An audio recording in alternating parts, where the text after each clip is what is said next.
Okay, so I have Mrs. Light here, and she is a fourth grade teacher at Our Lady of Angels Regional Catholic School.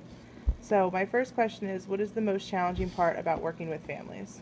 Okay, the most challenging thing with working with families is you have a lot of families and they're all individuals and they have all different backgrounds, they have all different expectations. So really, beginning of the year, you have to get together with them and you give them your expectations and you get to know, it's like you're getting to know them Mm-hmm. on a personal level.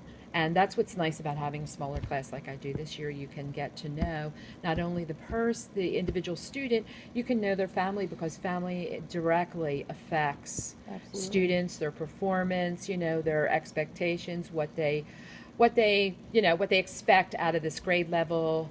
Also, their work ethic, Mm-hmm. how they're studying, so it affects a lot knowing the families. It's very important. It's a key factor. Okay. Number two is, what should a new teacher know about working with families of students who have an IEP?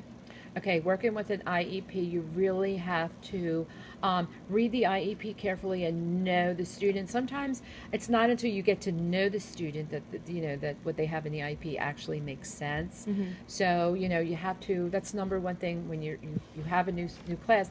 You have to learn each student. But it's also good to have the background to have to read the IEP.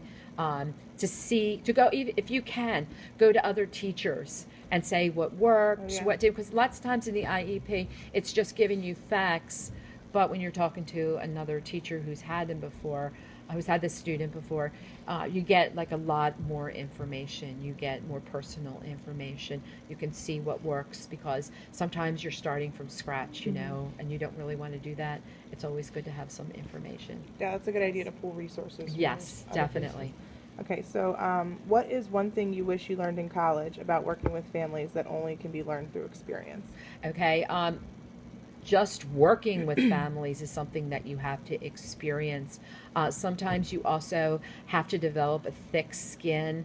Whereas, sometimes when you're a new teacher, especially, some families will try to push the limits. Right. We'll just get to see, and sometimes you have to develop a thick skin where you have to say, okay, just try not to get hurt by what's being said. Mm-hmm. Don't take criticism the wrong way. Just try to be very objective about things.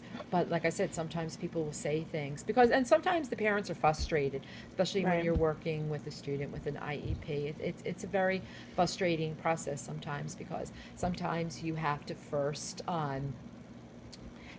work with the student, try things that work, what Mm-hmm. doesn't work. Remember, it's mostly individualized. Okay. Okay, so sometimes you're just trying to get to know the student, Mm-hmm. and that's why I would say just develop a thick skin. Sometimes people just try to push the limits. Mm-hmm. Definitely. Yes, definitely.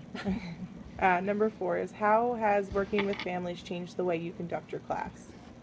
Okay, working with families really makes my classroom experience a lot better because Okay. when you learn about families, when you're connected to families, especially when you've had like brothers and sisters, Yeah. they get very comfortable with you. You You can build pull trust. pull things into Yes, you lesson can. plans. Yes, you can make it very individualized. Sometimes, if you know something's happening, you can help the student out. You have to sometimes cut them a break, especially when they're having difficult problems. So getting to know the families is probably one of the best things. I think, like I said, it makes my classroom experience, my teaching experience a whole lot easier, especially when Sure. you have the parents as a support Right. group. You Definitely. can go to them. They know they can go to you. That just makes a That whole I lot think of is difference. the most important part. Yes, it is. Okay, so how does race, ethnicity, culture, and religion affect the way you work with families? Okay, well, everybody's an individual.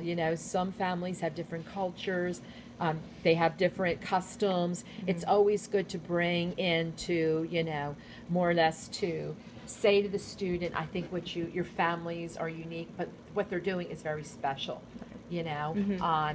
And we discussed that a lot with the students, well, what does your family do? What are their traditions? Yeah, I think What that's because important. when students come to you, they have that whole background. Right. And knowing that background makes the learning experience, the teaching experience, a lot better. Mhm. You also want to teach the children, especially since we're in a Catholic school, we want to teach them acceptance of all people. Right. I think one of the